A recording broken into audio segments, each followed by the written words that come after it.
And now, it's time for... More dirty jokes. Nope. The big vibrating box with a bunch of batteries in it. Try again. I'm gonna explain it to you if you guys shut up. It's kind of amusing. This is the RPM Podcast. And here we are again, a day late and $1 short. That's what my mom, Carol Ruggleman, always says. It's actually Wednesday night, 8:52 p.m. We usually tape on Tuesday nights, but we were all busy on Tuesday night. I actually had a We long were led distance, astray. Yeah, I actually got a call around 6 p.m. where the guy broke down in Brooklyn, willing to pay anything it took to get him out of Brooklyn. So that's my type of customer. So I shout out to Brooklyn, and he paid me quite well for my services. I kind of would feel the same way to get out of Brooklyn, but at the Yeah. same time, that is now. And no offense to you, because I'm sure you're great, but at the same time, there had to be other closer companies, right? Yeah, but I've towed for this guy before. He felt okay. comfortable with me, and he knew I'd get to him, and I got to him quick, and it was great because it's Hanukkah right now, so there wasn't much traffic. Oh, in at that Brooklyn, time. no. Yeah, yeah. So there wasn't much traffic, so a lot of people were home celebrating Hanukkah and not on the street, so that worked good. But anyway, here we are, RPM Podcast, episode 121. It's just me and Josh tonight. Eric has some work commitments he had to do, and we didn't have any guests for him to interview tonight, so he I like how you worded it, work commitments. Work commitments. Well, he said he was doing something for work, right? He had work commitments. I guess it's one of the things that's not wrong, but it's you don't want to know. You don't want to know. Yeah. He does work commitments, and like we said, he does a great job doing interviewing the guests, and we didn't have any guests lined up for tonight, so he stepped down, and now I'm the second string guy, so I step in. So it's up to me to get the show done. Is Sam still breathing, by the way? I don't know, man. Saw Sam at Turkey Derby, talked to him briefly, gone again. He flew in, for Friday and Saturday, and then flew out Sunday. Yes. So he missed the best racing. Yeah, he did miss the best racing on Sunday. My brother Tim, he was unable to make it too. His wife works late on Wednesday night. She's home on Tuesday nights. That's why he's able to join us on Tuesday nights. So Tim's not available tonight either. So you got me and Josh. We do have some stuff on the show doc. We're going to cover some NASCAR stuff. Josh wants to talk about Indy and Formula One. I'll let him go on that. And then, I want to talk about the banquet. I was at the Wall Stadium Banquet. It was a great banquet. I'll touch base on that. But we're going to start off with the NASCAR Cup stuff. A lot of stuff going on with silly season. We're going to start right off with Tommy Baldwin Jr. He's talking about bringing his race team back to life, which is great. Tommy's a great guy, short track guy. Grew up on Long Island. Why did it go away? I guess money went away, and people offered money for that. Charter. He had a charter. He was one of those guys with a charter, so he sold the charter. He took a year off, and now he's looking to get back into it. So it's going to be difficult to get back into it, though. I mean, he sold all his equipment and his charter, everything. So he's starting from scratch. Sounds like Todd Deege. Yeah, Todd's a great local racer for people who don't know. He'll buy a race car. He'll be all in, get it painted up, rebuild the motor, have everything ready to go. 2 weeks later, he sells it. He's like the expensive version of Hartwig. Yeah. So Tommy Baldwin's coming back, but it was kind of a weird announcement. It's almost like he's fishing. It's almost like some of these guys say, "Yeah, I'm coming back. I'm starting a team," but then they have no driver, no manufacturer, no sponsor. It's almost like he's hoping people will pick up the phone and call him now, be like, "Oh, you want to start a team? I got a sponsor. I'm a driver." It's almost like they throw this stuff out there and see what sticks. You know what I'm saying? That's what we should do then with the podcast. We should we should come out. We're going to take our Christmas break in a few weeks for Christmas, New Year's. And then when we come back, we'll announce, hey, we're coming back, and see if anybody wants to come and sponsor the podcast. Yeah. But, me and Nancy talked about this because in the last week, a lot of these teams have done that. And they make these big announcements, but there's like really nothing more than me and you saying that we're starting a team and we're ready to go do it. You know what I'm saying? But we're looking for sponsors and we're looking for funded drivers. It's all the buzz is like the people like doing podcasts and news. Like Jeff Gluck is probably, all over it. Like, wow, this is amazing. But like Jeff Gluck isn't going to fund them. Right. So, I mean, I'm waiting for, at least like the Kurt Busch announcement. He had everything in line. He's going to Chip Ganassi. He has a sponsor. They have a crew chief. They have a manufacturer. That's an announcement. You know what I'm saying? Yeah. Someone saying, "Hey, I'm thinking about racing next year," is basically what they're saying. Did Kurt Busch get a sponsor for bulletproof vests or anything? No.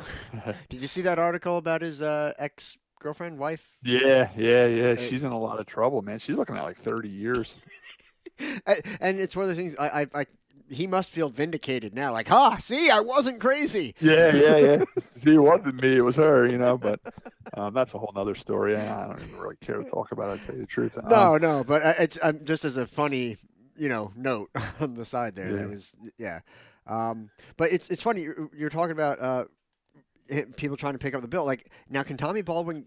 I mean, they're not going to issue a new charter. They already have a finite amount of charters. He's going to be what they call an open team. An open team is a team without a charter, and it's going to be tougher for him this year too because they're shortening the fields. I think they're cutting back to 38 now, so now there's only going to be 2 spots available. They just cut it back. I know. I'd leave it 40 and at least have 4 open spots for teams like Tommy Baldwin. You're going to have everybody fighting for 2 spots. Yeah, it's crazy. Just let's have a 40-car field and 36 chartered teams and 4 open. Tommy Baldwin's he's a great guy and he's a smart guy. He's been involved in racing forever. If anybody's up to the challenge, it's him. But he has a steep hill to climb. Yeah. So I'm going to pay attention to that. I think I like paying attention to the teams building up. I mean, we followed Starcom all last year, and in the beginning of the year, we never thought they were going to make it, and they did. And not only did they make it, they turned into a 2-car team with 2 charters. So, they're building something good over there.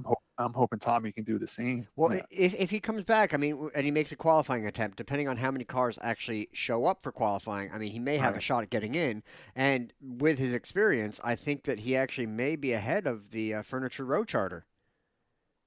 That's another crazy thing. I mean, they were the champions last year. The champions, top of the tier. I think they got runner-up this year. The year before, right? Well, this past year. This year they were run-up. So by buying their charter, this group of people that bought this charter, they have runner-up points in purse and they have championship points in purse because it goes 2 years back. Actually, I think it was 3 years back. But the funny thing, and this is what's for those that may not know, the payout in NASCAR isn't just position based. With the charter payout, it is based on the last 3 years of performance of that charter. So they bought something that was top there, but you probably can't buy a better charter than that one. And they do base the price of the charter on that. So I'm sure they paid top dollar for the charter. But they're going to get better payout down through the season. I mean that Scott, let's say you pull a Todd and sell everything, all right? Mm-hmm. And I buy it. I'm like, I know Scott's got he's been doing this all his life. He knows all the tips and tricks. That car has tricked out. It's set up just right. It is a winning car for Wall Stadium, and I'm going to buy a winning car. And then you're like, well, I'm not going to give you all the information. Like, well, you're not going to be able to change anything on that car. That's basically what buying the charter is like. Is I'm going to pay top dollar for your car, but you're not allowed to change a damn thing on it. Right. When I buy, and then I'm going to take it back and reverse engineer it and. I'm going to have bought money. Yeah.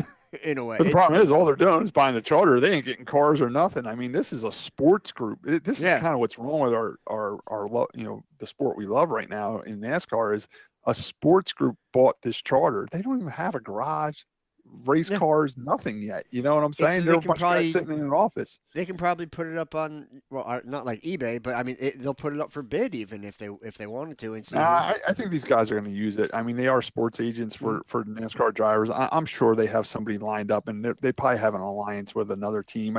It's going to be. They're not going to be hands on the race cars. They're going to. They're managing. They're managing it. It's going to be all subbed out to another race team and stuff like that. But then again, it's going to be great to follow. I'm looking forward to see who they pick. What manufacturer they pick, what route they go. They're going to pick Moffitt. You think so? I don't know. I'm just throwing that because everybody's Well, so you upset. might that be right Moffitt because is running around. I mean, this would be great if Sam was here right now. He could look this information up for us, but unfortunately he's not. But I did look at some of the drivers they represent. I don't know if Moffitt was one of them, but I did see like people like Landon Castle and stuff like that they represent. So who knows who they're going to pick? You know, there again, I kind of like this time of the year. I like following stuff like this, and I like seeing it develop and see where it goes. You know, I mean. One of our guests we had on a couple of weeks ago was Bruce Cook and Chad Finley Racing. They also announced today that they're running the full truck series next year with 2 drivers, with Chad Finley and Robbie Lyons. And of course, you know, their press release ended with, you know, we're looking for funding and all that stuff. And, you know, the season hinges on funding. So, you know, there again, I want to see how that develops too, you know, because, you know, Bruce is a friend of the show and he sponsors mine and Nancy's race car, and so does Chad Finley Racing. So, and I'm looking forward to watching and see how that grows too. Now I'm looking. I know that Kyle Larson is one of the drivers that they do. I think it was James Hinchcliffe as well.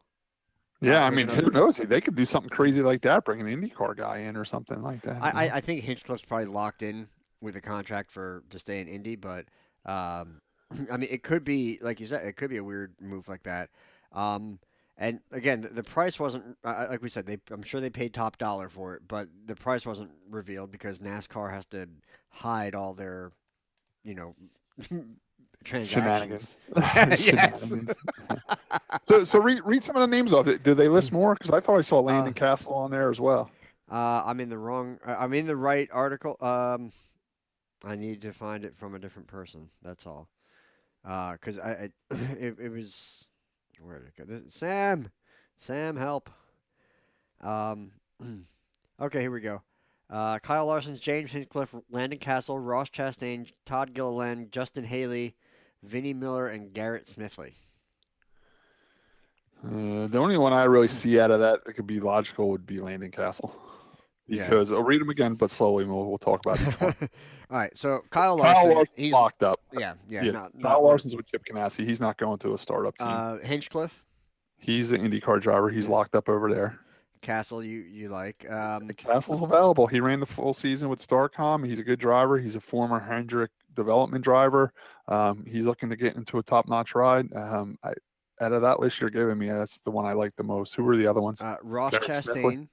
Ross Chastain, he's locked up. But then again, he runs Cup, but he's locked up with a full-time Busch Series ride for Ganassi Racing, so he's pretty tied up there. Right. Todd Gilliland. Todd Gilliland's a little too young to move up to the Cup right now. Great driver, great heritage, but I don't see him moving up to Cup right away. Justin Haley. He just signed with somebody too, didn't he? Justin Haley. Well, I mean, I know I know he had a really good year in trucks. So yeah, I think Justin Haley the one that's replacing Ryan Truex in the. I don't know. This is where I'm stupid. Yeah, I think Justin Haley has something set up, and I almost want to say he's the one going to the 11 Xfinity car. Right. And then we have Vinnie Miller and Garrett Smithley. Yeah, they run the lower tier team over at JD Motorsports, and I'm pretty sure they're just going to stay there. I don't think they have the funding to move up to this other car. Yeah, it's the whole. Out of that list, if I was a betting man, I would say it would be Landon Castle. But you know, there again, that's what the off season's for. We'll pay attention to that, but that's my guess right now. It's weird. So and noteworthy is they will not have the 78 number. They will have 77. Right. So and then the company is called Spire. Okay. Yeah. So their founders or co-founders / owners Jeff Dickerson and TJ Pucher. I can't pronounce. It's Puchyr. I don't know how to pronounce that. So we'll leave it at that. But it says like no affiliation with a manufacturer or driver or anything yet, right? It's a TBA driver and sponsor combination. I think they said they're going to run Chevrolets. Okay. That's the only. So, you know, could they go right off with Hendrick right away? And I don't see them having the money to do that. If I had to guess there too, they'll be tied in with Childress somehow. It said there was an Alliance TBA as well in the first article I read. So, but that's what I mean. They're going to hook up. They're going to do what Furniture Row did. Right. Exactly. They're going to hook up with, maybe they will be like the Hendrick Satellite 5th team, or, a satellite team for Richard Childress Racing. Right. Hey, I love stories like this. I love following them, so yeah, we'll I'm keep really an eye on it, curious. see where it goes. Yeah, and then let's see. So I mean that covers that. It's a weird situation, and it makes for an interesting story if nothing else. Matt Tift is going to be the new third guy for Front Row Motorsports in Cup for 2019. Sam had a great line when we were talking in our private matches. It's like, Front Row Motorsports, that makes no sense. How can you have 3 cars on the front row? I thought that was pretty funny. So, and then, of course, me and Josh go back to our Enduro days, say, well, it's 3 wide starts on Enduro, so maybe they're going Enduro racing. But yeah, I mean, he's trying something. Good luck to him. Yeah, that's. I don't know. It's one thing you won't know until you try, and we'll see what happens. It's just something to follow. And that's honestly pretty much all I have for the NASCAR stuff at the moment. Because other than that, it's. One thing I wanted, our hometown guy Ryan Truex, it looks like he might be out of a ride at Cullick Motorsports. They named the new driver over there for the 11 car, but they have been trying to start the number 10 car as a second car over there, so he might be moving to that. I don't know. I haven't heard anything what Ryan's doing, but that's another thing we're trying to keep an eye on. I'm hoping Ryan lands in a good ride somewhere too. Would he be in trucks though? I mean, is that no? I mean, trucks would be good too, but I'm just saying if he stays at Cullick Motorsports, they did run one race with the number 10 car this year. I think they had Austin Dillon in the car. So maybe they'll take Ryan and his sponsorship and start a second car, but that wasn't announced. So I'm trying to pay attention to where Ryan goes, because Ryan's really trying hard to break through. He's got those K&N East championships, and he did go to trucks for a while. He didn't make it to Xfinity, and now all of a sudden, after 1 year with this team, seems like things are falling apart. But let's see what he can get done now. Right. All right, so from there, you want to talk about the banquet? Or you want to talk about... Well, I think we need to talk about the Snowball Derby. Yeah, Snowball Derby, man. Did you see the rain they got down there? On Saturday, it was a downpour, and they park in the infield there, and all the water ran into the infield, man. The water was up to, like, people's door jams on their pickup trucks in the infield, man. I have a bad feeling some stuff got damaged during that, but the rains did clear. They did pump the water out of there. They got it all going, and they did have the Snowball Derby on Sunday as scheduled. I'm amazed that they could get that in after that kind of rain. I mean, they were looking for Noah. But they were from everything I've seen so far, it went pretty well. Few incidents, notably. I forgot his name. There was 2 funny stories from that. Okay, all right, let's go with the pit crew one second. Okay. The first one was Noah Grayson. Okay. Wins the race. He drove a hell of a race too, man. He won that race. In Kyle Busch's car. That was the last race for him for Kyle Busch Motorsports before he moves on to Junior Motorsports. He's taken over the one car that Elliott Sadler is no longer in. So this was his last race with Kyle Busch, and he won it. He does great burnouts on the front straightaway. He's having a blast, gets out of the car.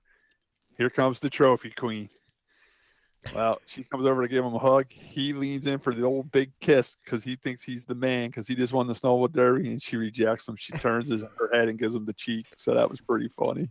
I don't know why that did that. There it is. But supposedly later on, he did get the kiss from her, and supposedly he got her phone number. I don't know how true that is, but supposedly that's what happened. But it was pretty funny. It's on video. It went viral. Everybody's laughing about it. All the NASCAR guys are making fun of him that she totally rejected his kiss. How times have changed, though, man. You watch all these old races from the 60s and 70s. You got David Pearson and Bobby Allison and Richard Petty practically making out with the trophy girl, and now the trophy girls think they're too good for everybody, and they rejected the poor Noah Grayson. Me too. Oh yeah, true. Me too. Yeah, I heard there's a lot of companies not having Christmas parties this year because they're afraid of the Me Too movement and what can happen at a Christmas party. Oh god. All right. I mean, Rick McTellman can have a Christmas party. It'd just be me sitting at a table in a restaurant because I'm the only employee there. So. Fair enough. So the other incident, we were hoping to have him on this week, but I guess Tim's was it Hot Pockets was gonna. Yeah, Hot Pockets is good friend. What's his name? Steve Nace? Well, Eric was saying it might be Nase or whatever. Nase? Well, I mean, that sounds more proper and otherworldly. Nase. I wish we would have had Steve on because there was a couple questions I wanted to ask him. So Number wait, one. I was gonna say, Number one. do you think he's what I don't know what that would be. I'm sorry, real quick. Well, a lot could have happened. I mean, obviously he took it out on his. Let me tell everybody what happened. Guy was battling for the win, fast car, hires a pit crew because in the super late models they don't do live pit stops often, but the Snowball Derby is a live pit stop race, meaning you can beat cars in and out of the pits just like you can in a NASCAR Xfinity or a Cup race.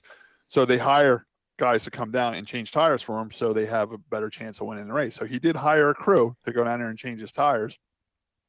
Well, a tire got left loose on a pit stop, and he ended up wrecking the car. The tire ended up coming off. It stripped the studs, so they couldn't even put the tire back on. Kind of, I'm not saying it cost him the win, but it cost him a good finish because he is one of the top late model racers in the country. But here's another thing, Josh, I wanted to ask him because the super late models, a lot of guys are on the wide 5 hubs all year long. Well, when they go down for this race, some teams switch to the narrow 5s, just like the Cup, and they put the cone hubs on, to help you locate the tire when you put it on. Mm-hmm. Some teams do, some teams don't. So I want to ask Steve if he did that. You know what I'm saying? Did he go from the wide 5s to the narrow 5s to make it easier for the pit crew to change the tires? And it's also quicker with the narrow 5s. I'm sure he did, but it's just something I wanted to ask him because a wide 5 pattern tire is a lot harder to change and get it on the studs in a quick amount of time.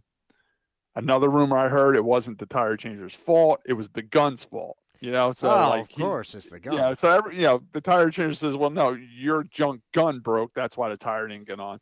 He's screaming at the guy that changed it, saying, no, you screwed up and I paid you to be here and you failed when I needed you.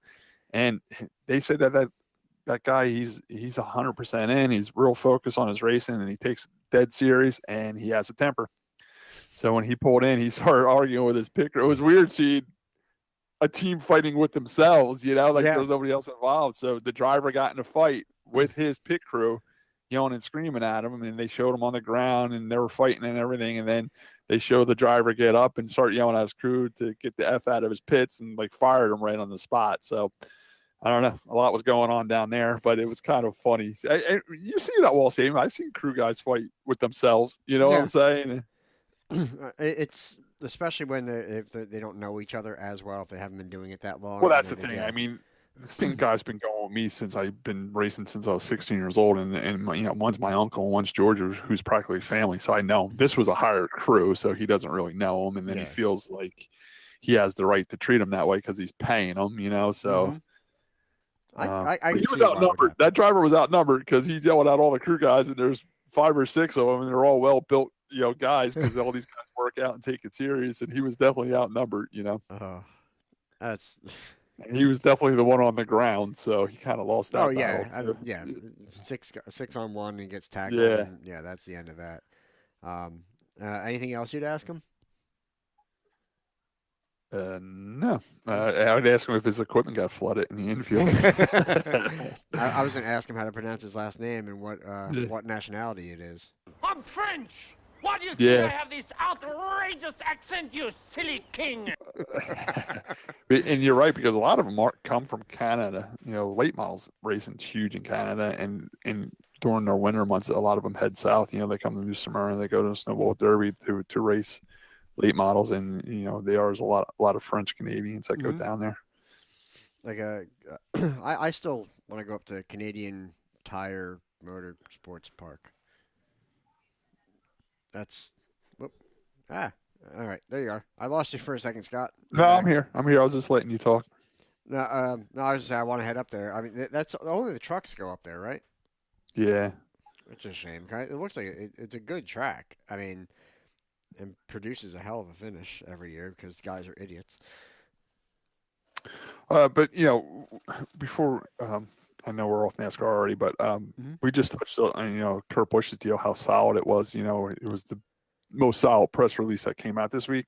And another factor of that press release is that he might be going Indy 500 racing again with Chip Ganassi, which I would love to see. When he did it a couple of years ago, I love following his whole day of going there and racing and then flying to Charlotte and he ran well. I think he finished sixth. I would love to see him do that again. That'd be great.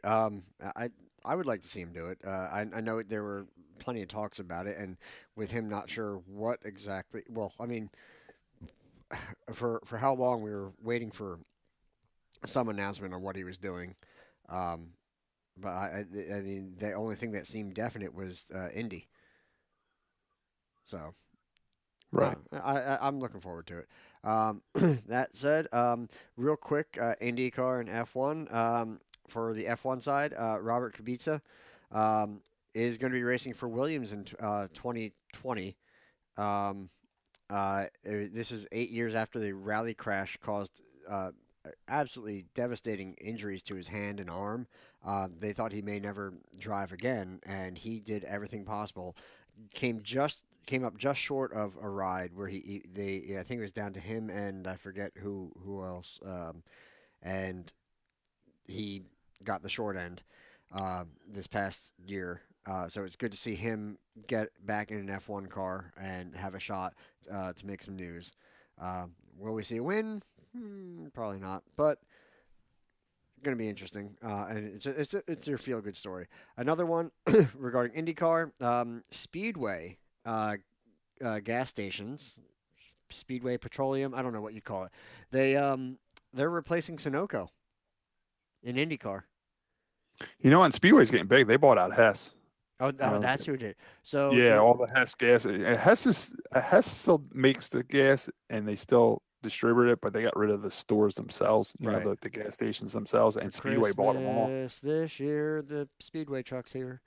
Yeah, well, Hess still sells the Christmas trucks. They're like $35 now or something like that. But you got to buy them online. And I was in a Speedway gas station. They sell a truck too, which is like $19.99. So Speedway does have a truck out, and Hess still has a Christmas truck out. So, my kid. I got a ton of those Hess trucks. My mom used to buy me one every year. Yep, same here. My grandmother was.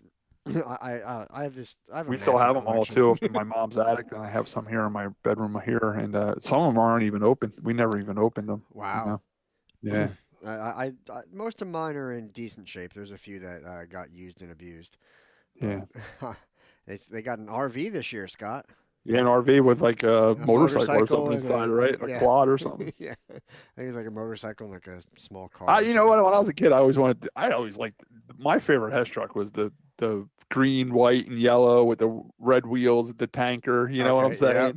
And then they got crazy and they made it a bank where you could put a penny, put your change in the tanker part.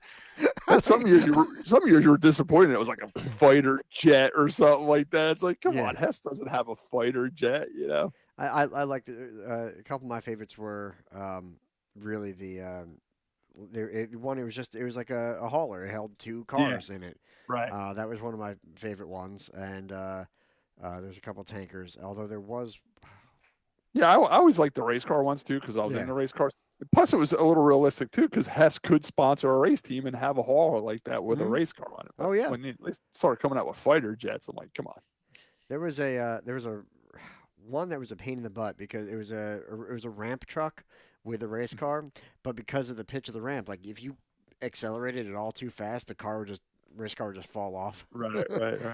I think it even had like a little winch on it. Did it with like a little rope with a hook on it and stuff like that? Not the one I was talking about, but they probably have one. So either way, and then actually, Sunoco, oddly enough, started their own series of trucks just like that. They have a fire truck that was nearly identical to the. I'm not going to get into years here, but in the early '80s, there were two. There's a red fire truck and a white fire truck, both from Hess, the different years. And one practically identical to that was released by Sunoco, and then Sunoco. They all tried. All the other gas companies tried it to make it. I tell you what, man, just like a couple of years ago when Hess still had the gas station, I'd pull in there to get fuel. People would be buying them 2-3 at a time, and remember it got so crazy you can only buy 2 at a time. Yeah. As I'm standing there pumping my fuel up in the freezing cold, cars were just pulling in to buy those trucks, man. They were a major, major seller. I wonder if they still sell good online like that or not, especially now that there isn't the stations around anymore, I know that, was it 2 or 3 years ago, they had a red kind of monster truck thing or whatever, and it sold out. Oh, did it really? Yeah, so I don't know if they weren't sure because there were no more gas Right. stations, and maybe they underestimated or something like that. Well, that's someone else we can keep an eye on too to see if the Hess stuff selling or sells out, because what makes them collectible is they do make a limited edition. You know what I'm saying? So. Yeah, I don't know. I don't think there was any problem getting a hold of them this year, from what I have seen. But yeah, it's still early. Yeah, it's only December 5th. Yeah, you got a couple weeks left Yeah. to get them for the holiday. Yeah. Anyway, so let's move on to the Wall Banquet. Scott, you got to go. I didn't get an invite. You know what, Josh? You did say that. And I meant to message you back. You don't have to get an invite. It's open to everybody. You know what I'm saying? Anybody can buy a ticket. But it's weird that she does send the invitations out, because some people do feel slighted because they don't get one. So they're like, oh, I'm not invited, so I'm not going. But she sends the invite out to the top 10 in points, and then she goes from there. You know what I'm saying? I just didn't know when it was until it was like too late. I was like, oh, well, if I'd known like, 2 weeks in advance, sure. But I didn't know until like the week before.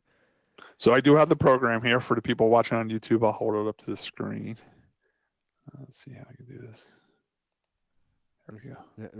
Wall Stadium 2018 Awards Dinner. Beautiful. That's the little program. Beautiful little program they gave out that listed all the points finishers, and they have a bunch of awards. It was a beautiful banquet. I mean, it's held at the Eagle Oaks Country Club in Farmingdale. Love that place. A little side note, a little Scott Riggleman story. I helped build that place when I was a kid. That was my first job out of high school. I helped clear the property there and plant the fairways and the greens, and get rid of the bushes and do landscape. And I worked there for 2 years, as it was being built. And once it was open, I was also a greenskeeper there for a year. I took care of the greens. So I watched that place being built. It's a Jack Nicholson course. The golf course itself was designed by Jack Nicholson. Another thing they do is when they open up a big country club like that, they give out like charter memberships to famous people, so other people buy. So they, at the time, in the early 90s, the Giants were very popular. They gave charter memberships to Phil Simms and Lawrence Taylor and all them. So I got to meet those guys too as well. So that was pretty cool. I did get Phil Simms' autograph.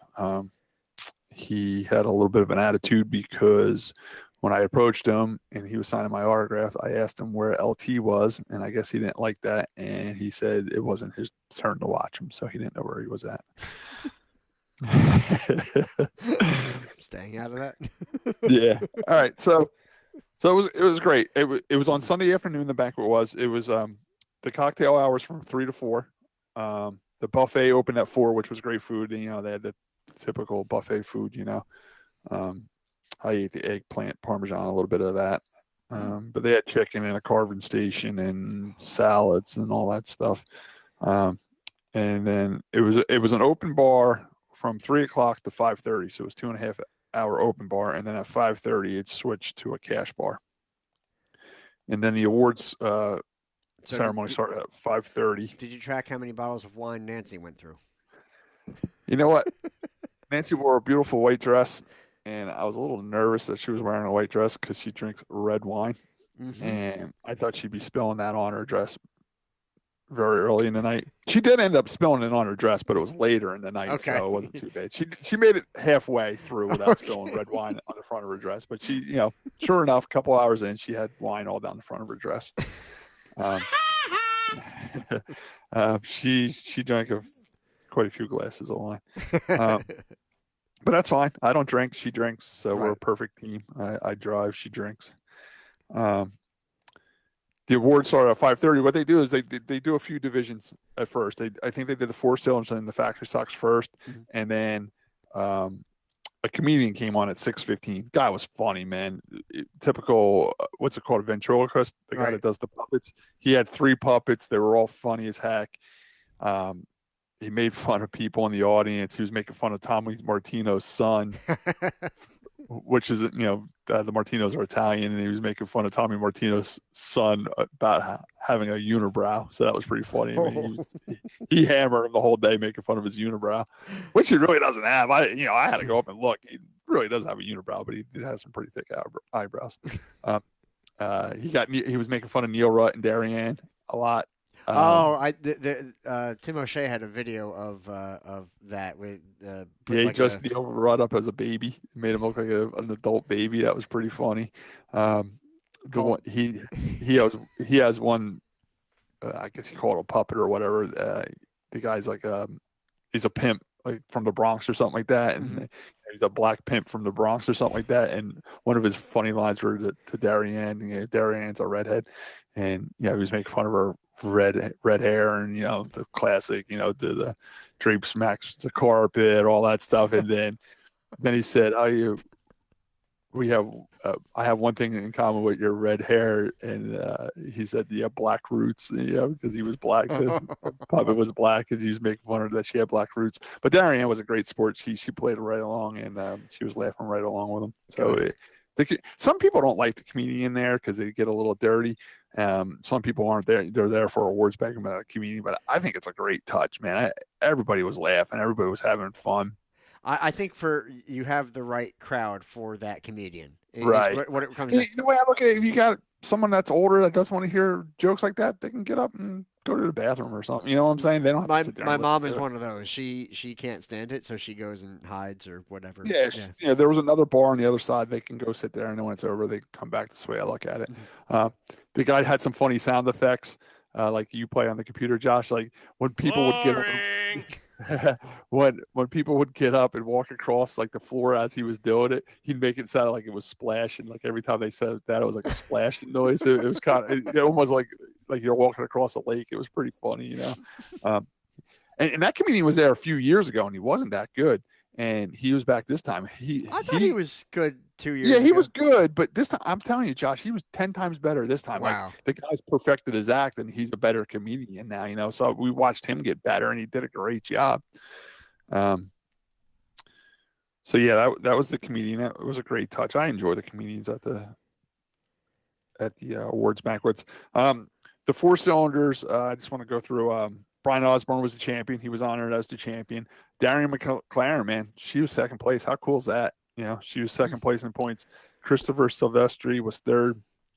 Jeff Lewis Jr. was fourth. TJ Graves was fifth. Nicole Rosano was sixth. Jennifer Schultz, which is Russ Cook's daughter, we were talked about on the last show, she was seventh place.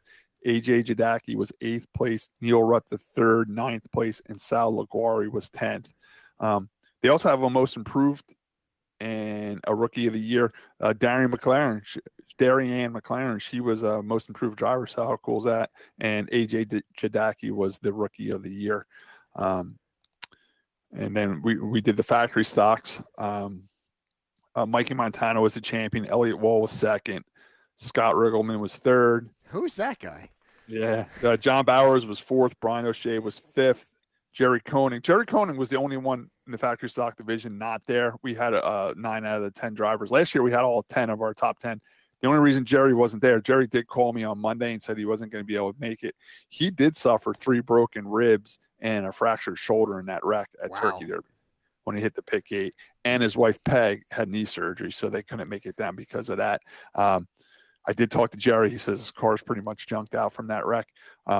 But he did switch to the full containment seat last year. I think his family bought him for Christmas and could have saved his life. So if anybody's out there racing without a full containment seat and what the full containment, like a lot of people with the old style seats, they'll put a right side headrest in and maybe a right side shoulder rest and a right side leg support, but they don't put nothing on the left. You're fine on the right going in the corner holding you in the seat. But if you ever take a left side shot, it doesn't keep you in the seat. Yeah. But Jerry had a hard hit on the left side, and because of the containment seat, he did get some broken ribs and a broken shoulder, but it could have been a lot worse if he didn't have a full containment seat. So Jerry was telling me to put a note out there. If anybody's racing without a full containment seat, get one. Spend the $500. Kirky sells a great one for $500. Ultra Shield sells a great one for $500. Not all of us can afford the $3,000 LaJoy seat or whatever, but they do make a decent one for short track racing for $500. Get it, Now, Scott, how do you just for everyone out there and me, how do you get sized for a full containment seat? Because I know some of the older ones that you can bend them a little bit and squeeze things. Yeah, I mean, there's still the old way. If you buy the short track one, I call them from Kirky, there's still an 18-inch, 17-inch, 16-inch, 15-inch.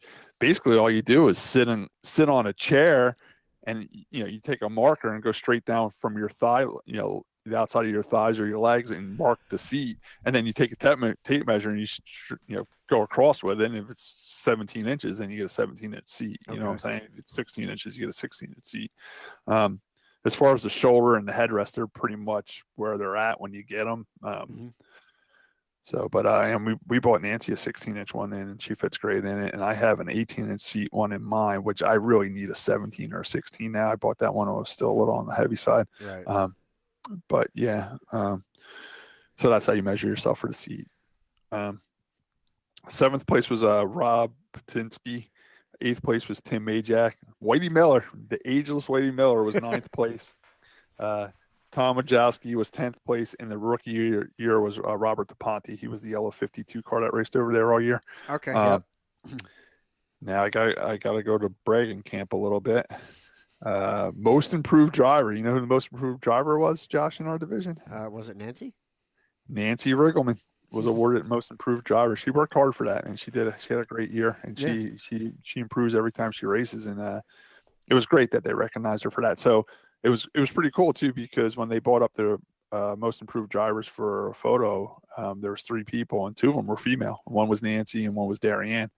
So two female racers got most improved drivers over at Wall Stadium last year, which was pretty cool. Yeah, no, they've both done an incredible job this year, and let's just hope it continues. And we need to see more females out there. And just so everybody knows, man, Diane gives up beautiful trophies at that banquet too. I mean, they're ginormous. They're big trophies. We leave there with very nice trophies. Then we can move into the legend cars. The legend cars, they only gave awards out to the top 5. They had a little bit of short fields this year. Nick Van Winkle was the champion. I'm pretty sure that was his first championship. Peter Bruno was 2nd place. Roger Nickerson, the weatherman, Roger Nickerson was 3rd, man. How cool is that? He finished 3rd in points. I'm telling you, showing up every week and avoiding the wrecks, and you can get somewhere. That's it, man. That's it. James Van Winkle was 4th place. I don't know if he's related to Nick Van Winkle or not. Pretty sure. Yeah, Joe Przeblinski was the rookie of the year. Yeah, that's a tough one. It's Przbylnski. Give Eric Brennan a call real quick. See if he can get it right or screw it up. He was also 5th place. He was 5th place in points and also the rookie of the year. Oh, cool. Yeah. Then we moved to the limited late models. Shannon Monjo. He was a champion. His uncle, not his father or his brother, like Eric Brennan would make the mistake of saying. Joe Monjo is Shannon's uncle. Joe Monjo was 2nd, so the Monjos were 1 and 2 in that division. Harry Schaefer was in 3rd place. Mike Tillett, the Rooster, was 4th place. Greg Castelli was 5th, and Dominic Casola was 6th. They gave out trophies to the top 6 in that division. And then the comedian came on. There was a comedian performance. And then after the comedian, we went to the sportsman division, which is Josh's favorite. Kevin Davidson was the champion. Kyle Sisko, close 2nd, and he missed a race this year too. He's going to be tough to beat next year for that championship. Wow. Here we go. The Dijon Tomasos. Jared Dijon Tomaso was 3rd place. His brother, not his uncle or his father, but his brother, Carson Dijon Tomaso, was 4th. And Carson was also the most improved. So the family left there with a 3rd place, a 4th place, and a most improved driver. Then 5th place was Eddie McCarthy, and Eddie also won the Rookie of the Year in the Sportsman division. So good job by Eddie.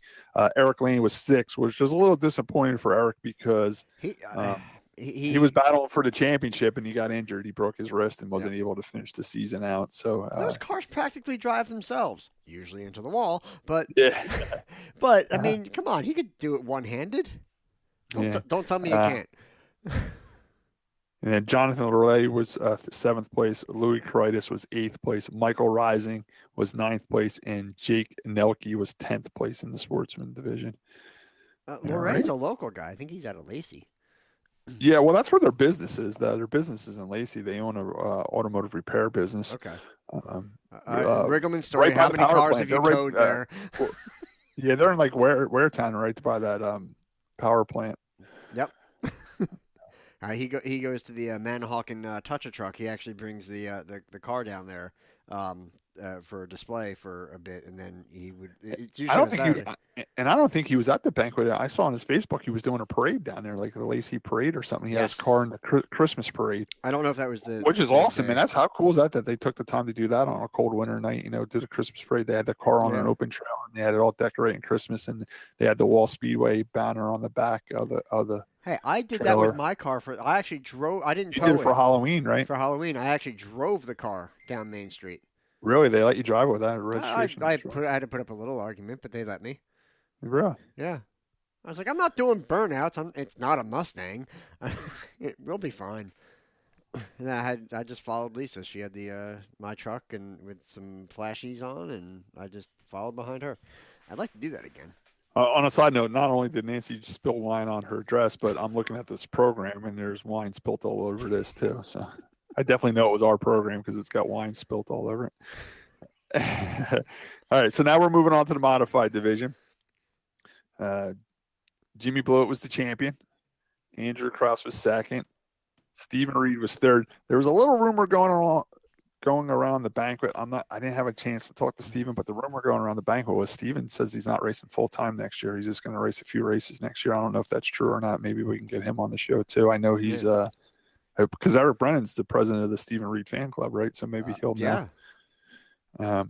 Eric Mariello finished 4th place. Eric had a strong end of the year. I think he won the last 3 modified races, or the Spooky Spectacular, or the He's always had the talent. It's just sometimes the luck or things don't play. Yeah, but now they're clicking on all 8 cylinders, and he won Turkey Derby, the Spooky race, and I think Championships night, the last night of the race of the season, he won too. Chaz Okran was 5th. Sean Carrick was 6th. Joseph Mariello was 7th place. Joseph Mariello was also the Rookie of the Year. Derek Hopkinson now, Joseph, is that uncle, brother, father? Joe Marlino? Oh, I thought you said Moriello. No, Marlino. Merlino. Sorry. Well, no, because you had 2 Van Wickles. You had... now there's Eric Mariello and then Joseph Marlino. Okay. And then there's Derek Hopkinson finished 8th. Jason Treat was in 9th. And Tyler Truex was in 10th. The best-looking race car... every year they hand out a best looking appearing award. I guess it goes across all the divisions. This year, the best looking race car was Dom Fatarusso in the modified division. He was awarded the best looking race car. He keeps his stuff spotless. It's always super clean. That always comes down to him, Jeff Lane. He always keeps his cars chromed out and clean. And they also want to give an enormous thank you to our generous sponsors, the track sponsors. There's All American Ford, Pete and Ellis Bar and Carmen's Pizzeria, Center State Engineering, Green Flag Driving Experience, Surfside Collision, which is Timmy Steffen. Man, he paints like 90% of the race cars over there, He's actually been begging to paint mine and Nancy's car, so we're finally putting new bodies on. We're going to let Timmy paint them for us this year. Kelly Race Fuels, who sells the racing fuel at the track. Hoosier Racing Tires, Hammer Heating and Cooler, which we all know, man, that guy's dedicated to that track. He'll fix anything that's broke over there.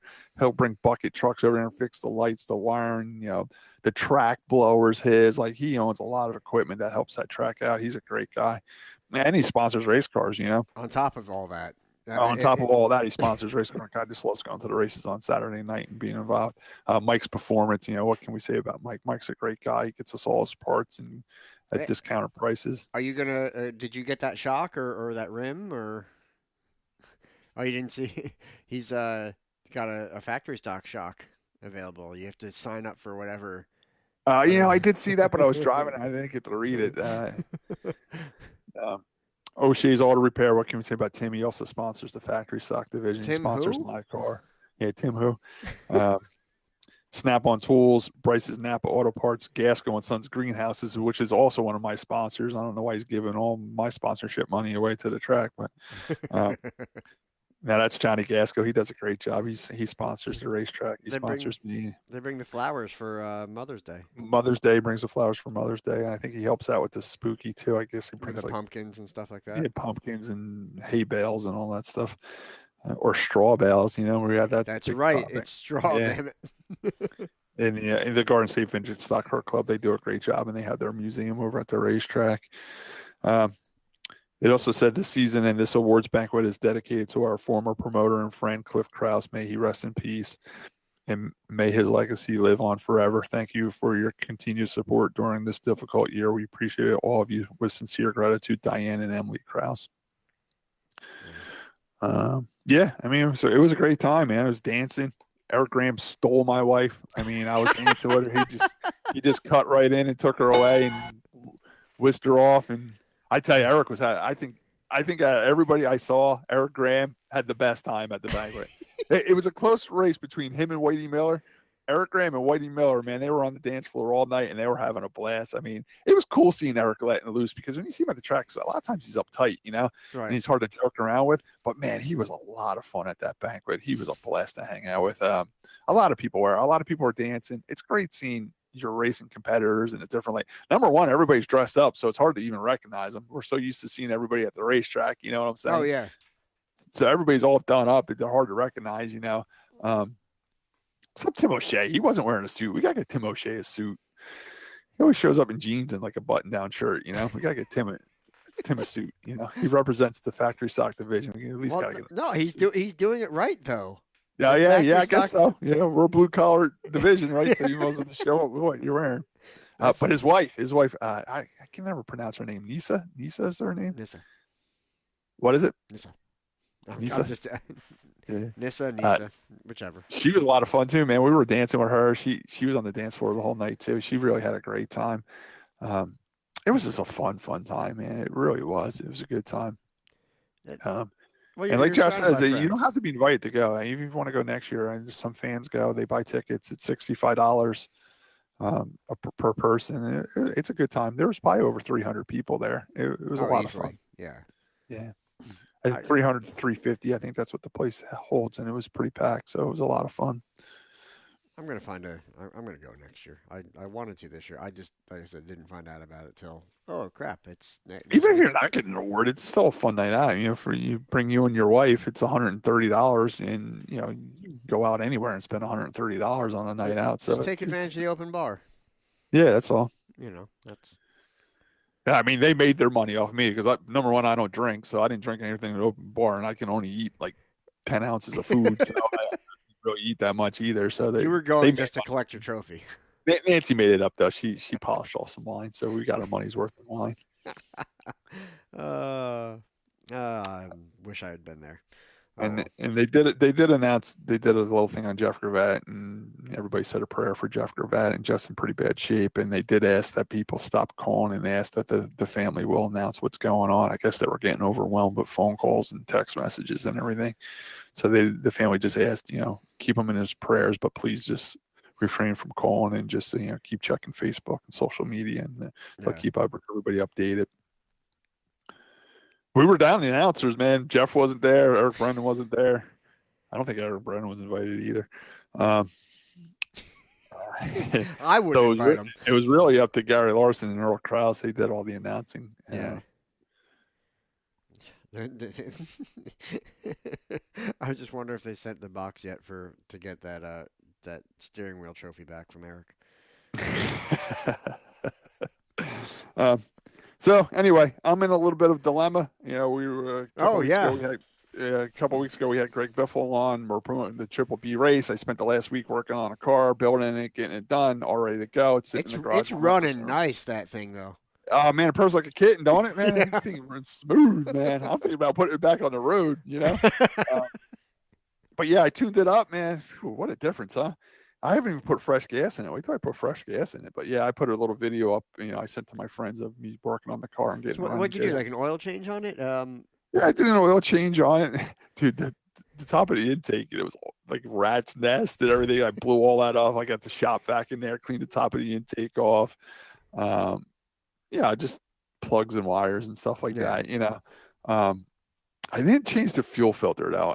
Number one, because it's running fine. Number two, it's the old style carburetor that has like that stone filter in the front of it, and you got to take off the steel fuel line to get to it. And I'm looking at that steel fuel line, and I didn't want to mess with it. I just had a feeling if I put a wrench on it and tried to loosen it, it was going to break. So, yeah. So I quit while I was ahead on that. I'm still thinking about picking a fuel filter up and having it with me. I can always change it later. You know what I'm saying? If we do have problems with it. But here's the dilemma. To put an inline filter back, like in the. It's all steel lines though. That's the thing. Yeah, it's all steel lines. Underneath the car, it's all steel lines. From the fuel pump up to the carburetor, it's a steel line. So now you would have to cut the line to get into it. I looked and I don't want to disturb it. It's working fine. I don't want to disturb it. Well, bring some 3/8 line and a filter just in case, and some hose clamps just in case. Yeah, I have all that stuff packed away. I got all my racing stuff still in the back of my truck from the race season and in the trailer, and that's the hauler I would be taking down there. But here's the dilemma. I'm sure people following along know that there's a bad storm. It's supposed to happen Saturday in North Carolina. Saturday, Sunday, Monday, it's supposed to be terrible. And the part of North Carolina I'm going to, they're talking about 12 to 18 inches by Monday morning. The race is scheduled. Drive in like half an inch. Well, that's the problem down there. They're not set up for it like we are here. The race is scheduled for Saturday, which is only a 50% chance. But we did get a text message from Greg Biffle today, and he just gave us a heads up that he might be canceling. He's waiting to see tomorrow night. He said we're still welcome to drive down there. He said if we do drive down there, we're down Friday. We're more than welcome to come over to the ranch and hang out and do a few laps on the track. But he says if the weather is by tomorrow night, if the weather's still calling for a bad day on Saturday, he's going to cancel. Will it be rescheduled or? He's talking about rescheduling it for January. So now we have the dilemma. We plan on leaving tomorrow at 3:00 to head down there. We're going to drive about halfway down tomorrow night, get a hotel room, wake up Friday. It's a 10-hour trip from my house. Wake up Friday morning, finish the trip. It's pretty cool. The town we got a hotel room is called Forest City, and Nancy was searching for hotel rooms, and just our luck, they were getting a little hard to find. And so she asked, well, what's going on that all the hotels are booked? It's called Winterfest down there. They're having Winterfest in Forest City. So we looked it up, and it's pretty cool. Like the whole town, it's all fancy restaurants, and everything's decorated big time for Christmas, lights, trees, all the restaurants, shops, shopping's real big. They have like horse and carriages ride through the city. It's like the biggest Christmas city in North Carolina. So ironically, we're trying to get hotel rooms in this city, 3 weeks before Christmas. So, but then on the other hand, we say, well, we might as well go down there. If the race gets rained out, we can at least enjoy the Christmas stuff. So we got a little bit of dilemma. We don't know if we want to drive down there with the possibility of it getting canceled. We can drive down there. Like we said, we can drive down there and at least go to Greg Biffle's ranch on Friday and hang out at his ranch and race the car a little bit for fun, just practice laps on Friday and then see what happens Saturday morning. If it gets canceled Saturday morning, we can start heading home. The dilemma of that is the money spent. The money spent going down there, hotel rooms, all that stuff. And then if he reschedules for January, will we have the money to go back? I'll send some breakdowns your way. Yeah. So the rebel racer in me wants to say, screw it, let's pack up and go down there. Let's just wing it and go down there and see what happens. Because how bad would I feel sitting home and they end up racing Saturday and I'm not there, So on one hand, I want to be the rebel racer and just go down there anyway and see what happens. Mm-hmm. Then on the adult smart businessman in me is saying, let's wait, stay home, work the tow truck, work the towing business. Let's wait and see what happens. If it gets canceled, we'll go back in January.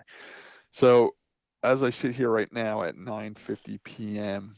on Wednesday night, I think me and Nancy made the decision we're going to wake up in the morning and take it from there.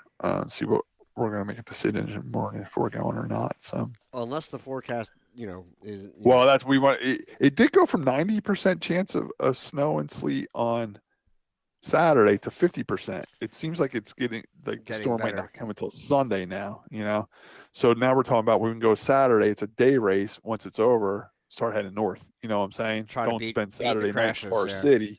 Yeah, try to get back up to Virginia, Maryland, or something like that, and get a room there.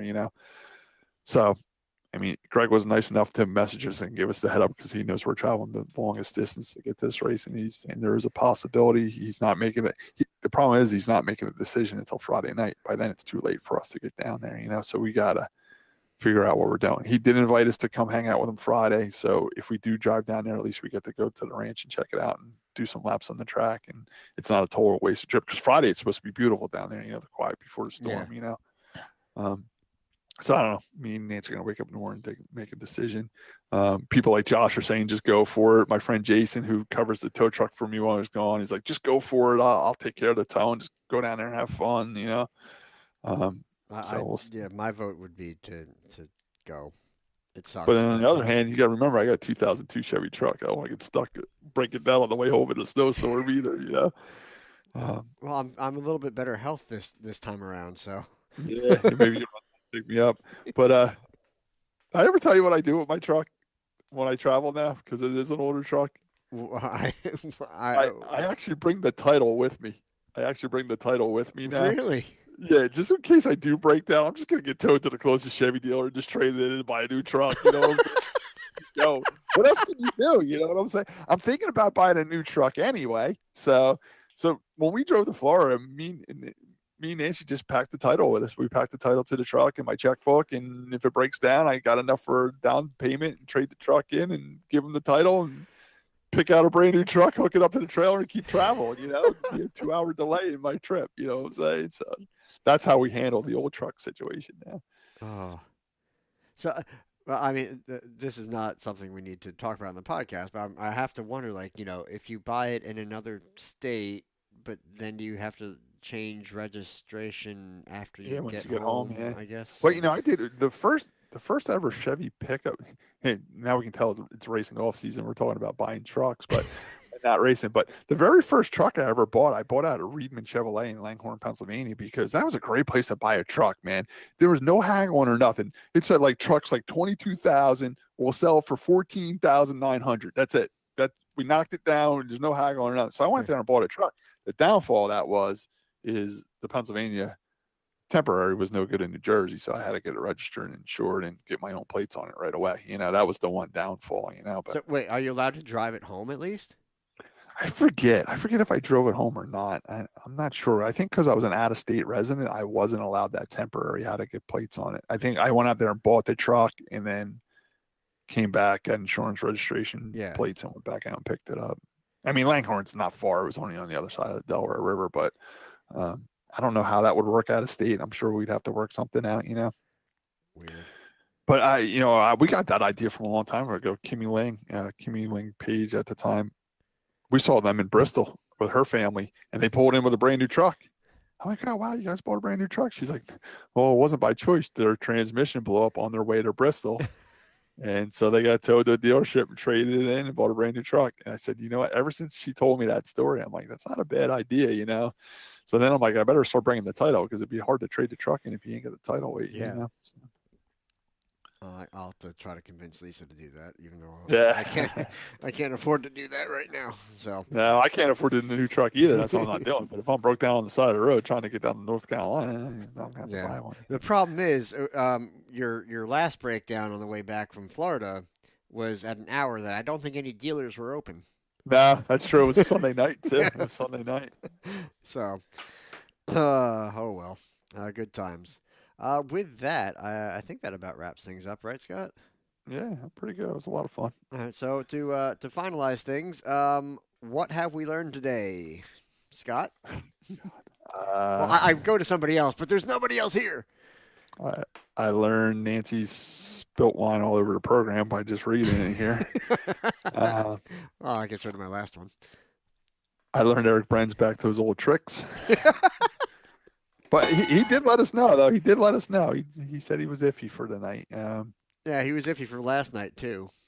Yeah, I learned that I'll be watching the Weather Channel all night for Rutherfordton, North Carolina. That's where we're trying to go. Rutherfordton, North Carolina. Okay. Outside of Forest City. I'm on little pins and needles if we should drive down there or not. That's what I'm trying to figure out. Oh, you're getting me. I all learned if you have anxious. an older truck and you travel out of state, you should call it carry your title with you in case it breaks down. It's a pretty good traveling tip. But my truck runs great though, man. It ran great all the way to Florida and back. I mean, really, everything's new on it now. Everything that's I've replaced the exhaust, the brake lines, the fuel pump. What broke on it on the way back from Florida? The fuel pump. Fuel pump, went on the way back from Florida, so that's Yeah. all new. Yeah. Never fun. It has 145,000, which ain't bad for a truck like that, My old truck, I hit I think it was like 199 Mhm. when the fuel pump went on that, and it had been screaming for a while. Yeah, mine was screaming too, man. Mine was screaming. I told you we stopped in Virginia to fuel up, and I got out of the truck, and that thing was screaming, man. That's exactly what it said. I said to my uncle, I said, "Listen, when we get home, we're gonna have to put a fuel pump in this truck. It's screaming." Well, I didn't make it home. It made it to Maryland, and that was it. And we did the old shade tree mechanic trick. We were under there beating on it with a hammer, trying to get it to fire up one last time, and that thing wasn't coming on for nothing. No. When they die, they die. It seems. Yeah. The newer ones anyway. That the only other thing is if you could find an electric inline fuel pump and then try to insert that somewhere in the line, Right. and reprime everything. That would be one way. You know what? I do a lot of towing, and anybody that knows that, the Chevy trucks, the fuel pump's in the tank, and the tank is underneath the bed of the truck. So there's only two ways you can change the fuel pump. Drop the tank. Drop the tank down, or some people take the bed off. Yeah. You take the bed off and you can get to it that way. A couple of hillbilly the tricks I've seen, people will literally just take a Sawzall or a grinder or a cutting grinder and cut a big hole in the bed right above the fuel pump. You could almost make like a trap door. Yeah, like a trap door. And that got me, because I tow, by where we live, there's a lot of trails through the woods and stuff. So I tow a lot of these kids with the stump jumper 4-wheel drive trucks and stuff. And the one kid, I towed him one time. He had a big hole in the bed. I said, "Why is there a big hole in your bed?" He's like, "Oh, I changed my fuel pump. I didn't want to drop the tank. I didn't want to take the bed off. I cut a big hole in the bed." I'm like, that's a pretty good idea. Then I'm like, why didn't Chevy make a trap door in the bed, like an access panel, that bolted in? You can unbolt it and get right to the fuel pump, You got me. So thinking now. I was, when we were broke down on the side of 95, I'm like, if we get a fuel pump, I'm just cutting a hole in the bed and we'll switch it. It's right there, Then you get home, you just either you weld the plate back in or you pop rivet a piece of sheet metal over the hole you cut. You know what I'm saying? That or put weld a little hinge on it. Yeah, make a trap door over the fuel pump. I thought that was a pretty good idea that teenage kid did in the woods that one day, It's weird But because that's so not what you're supposed to do, but it's actually like, hey, that would be really nice. Hey, if you got an old beater truck that you're beating through the woods anyway, you don't care if you cut a hole in the bed. In my truck, I got a cap on it, and I got one of those liner, not a bed liner, but the mats, the rubber mats that go in it. Yeah. And I put, I do whatever other hillbilly does. I just put a 4x8 piece of plywood in the back as my bed liner. So the hole would be covered anyway. You wouldn't see it anyway. You know what I'm saying? The truck's a 2002. It's not like I'm cutting a hole in a brand new, like a 2018 truck, Yeah. So I'm telling you that when we broke down on the side of the road, I said, "Damn, if we can fuel pump, because I had my Sawzall with me, my grinders, I had a generator with me from the race car stuff. I'm like, Danny, we can just cut a hole in the bed and change the fuel. Once you cut that hole in and you're above the fuel pump, it's right there. It just clips in, it spins out, Yeah. But there again, it was Sunday night at 9:00 at night, 10:00 at night. We couldn't get So are you going to carry a fuel pump with you from now on? No, I got a brand new one in there now. I tell you what, now when it starts whining, I'm going to change it. I'm not going to keep driving it because I tell you, it was whining for a good year before I changed it. That sounds. But really, you don't only hear it when it was like a half a tank of fuel. When it was full, you wouldn't hear it. Yeah. Then it got to the point, even when it was full, you could hear it screaming. I mean, it was screaming. I knew it was time. Actually, my old truck, when I got it, for some it had been like a fleet vehicle. It was used for, I don't know, maybe they did electrical work. Eric Brennan might know, just based off the crap that was in there. But it had no back seat. It was an extended cab, but there was no back seat in the thing. or Really? seatbelts. So I found I eBay ordered a seat or bought a seat, and luckily the color was damn close, and seatbelts or whatever, and put it in eventually. But I went out with some friends once, and there's two girls sitting in the back seat. Before there was a seat, so they're sitting on the floor, and the one girl's like, "What is that noise?" I was like, "Oh, it's just a fuel pump." It was- It's the fuel pump. You're sitting right over top of that's whining, and it's Yeah. ready to blow up underneath you. But yeah, so good stuff. All right, man. Yeah, so real quick, what I learned. Yeah, go ahead. What did you learn? Well, I learned the same thing about Nancy spilling wine on everything, including the program. I She learned. does it with coffee too. We'll go on a trip. I hate the smell of coffee. Some people love the Really? smell of coffee. I'm one person that hates the smell of coffee, Wow. and I hate spilt. You know, a pet peeve to me. All these cars I tow, I hate when there's spilt soda and coffee in like the cup holder and like Oh yeah, all yeah. over the shifter. That just annoys me. I can't stand that when everything's sticky. You know what I'm saying? Another thing Nancy does to me, we'll go on a trip. We'll stop for gas at Quick Check before we go on the road. She comes out with a big coffee in her hand. I just know that it's going to spill all over. I just know it.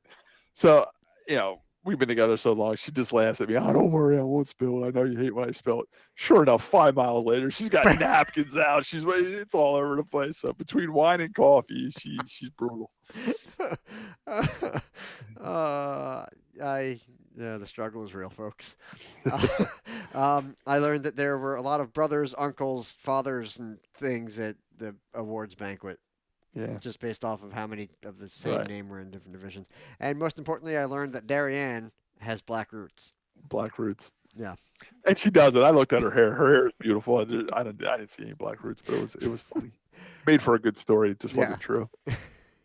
Well, I think he also said that she was a dude at one point in the thing. I think that's if from Tim O'Shea's video. I think. Oh, baby. Yeah.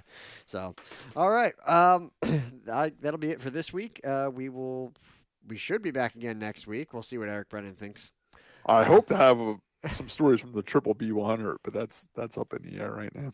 Well, yeah, you better, because I made that special trip to drop off those stickies in that mountain to you. I know. So, yeah, I went all of like a half mile out of the way. But then again, you know me, as soon as there's a doubt that this race is going to get canceled, I'm already looking for other races. January 6th, they're having an enduro up in Maine at Oxford Plains Speedway. I can run this car out. Who knows? Mountain Speedway might have their winter junk car race. Oh, that'll be January too.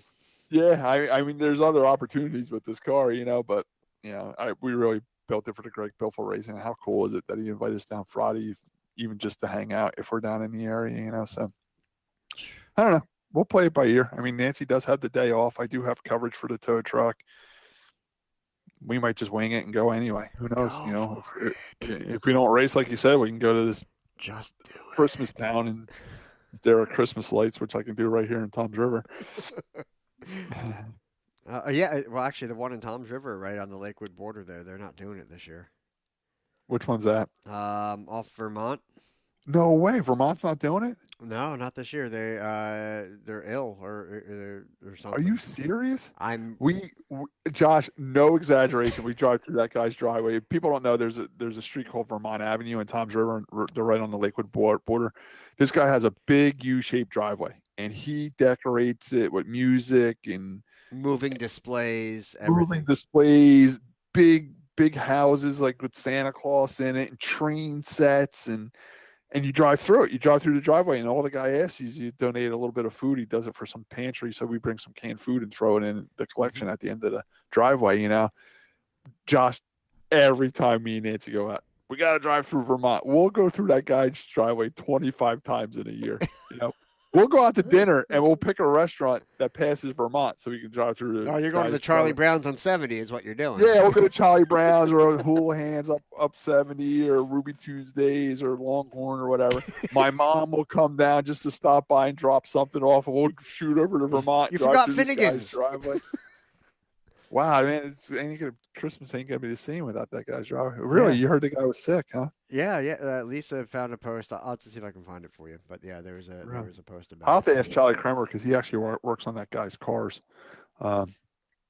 But man, that's a Christmas tradition. I know. I'm ticked off. I mean, I hope they feel better and get So better. Josh, but- I'm still a little old school family wise. I mean, we still load up in the car and get hot chocolate and drive around and look at Christmas lights. Yeah, it's a fun night. It doesn't cost any money.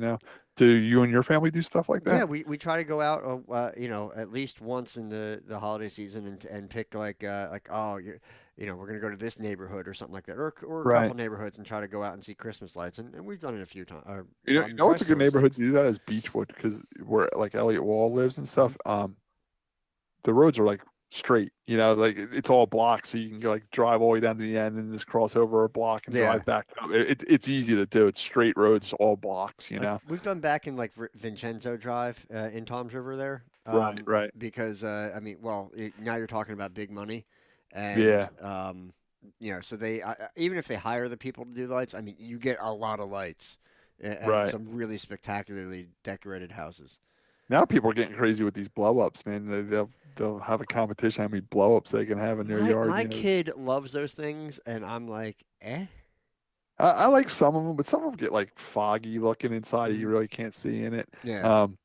Our big joke is we don't like white lights. Like we'll pass a house and be like, white lighters, white lighters. And we don't give them any credit, But now you can cheat looking at Christmas lights now because of Facebook. People list where the best houses are, so now we can just go and hit the best houses, They have that. It's in New Jersey. It's still like over an hour away. It's somewhere near Millville, I think it was, or just south of Philly. They have the Griswold house with the Eddie and the motorhome RV. out front and everything. Like, it's supposed to be identical to the movie, the Christmas Vacation. But yeah, I mean, we've been on Facebook and people are like, oh, go check out this house on this street. And you go over there and you check that out. And then they're like, now go check out this one. Like there's a whole route now. Like it's becoming a big competition around here who can decorate their house the most. I mean, some people are getting crazy. You get out and walk around their yard and they got hot cocoa out there and hot apple cider and cookies and donuts and brownies and stuff,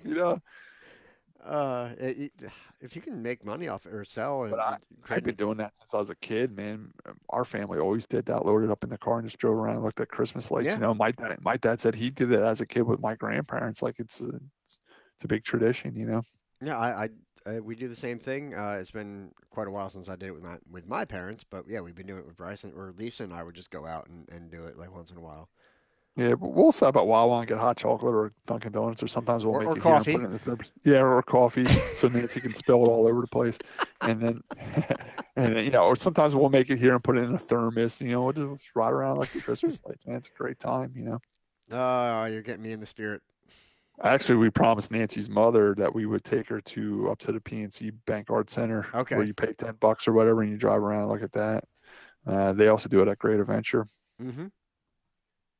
Yeah, it's been a while since I did those, but yeah, I think we're just going to take probably this weekend or next weekend. We're going to head out and do a little drive and see what we can find. Actually, I need to put my lights up. I meant to do it last weekend, and then it was rainy and blah, and then so I'm going to try this weekend. We're going to see what happens. And then we have. Well, if you don't get them up this weekend, you might as well not even do it because I know. They're going up this weekend just for a couple of weeks. You know what I'm saying? But then you can leave them up until a week after New Year's too. Mm-hmm. Yeah. No, All right. Yeah. Yeah, it's getting late. So, all right. Thank you for listening and staying with us. That was our victory lap right there, is what we just did. Which we need to do more of those and get those posted. That said, be sure to check out our stuff on Facebook and subscribe and like and all that jazz. But we have. Ooh, I actually downloaded Stitcher. You to did? listen to the show now. Yeah. I watched because I noticed the audio comes up before the video comes up on YouTube. So if you want to listen to our show sooner, you can load Stitcher and listen to the audio part on Stitcher if you don't want to wait for the video to load. If you're really lucky, this audio will be up the same day. Because if Scott had a tagline or a catchphrase, it would be, "Did you get that video done yet?" I always ask Josh. Whether it's about racing or the podcast, it doesn't matter. Well, I do have a bone to pick with you. You asked for my video right from Turkey there. We saw Friday night. I'm sending you all the stuff over, and the video's still not posted. So I'm I so have. glad I rushed the video over to you to get this done. I will. I'll get it. I'll get it done eventually. That's what our Christmas break is for. So I don't have to edit podcast stuff. I'm like, okay, cool. All right. With All right. that said, everyone, So have a good night, and we'll see you next week. And go to Wall. go to Wall.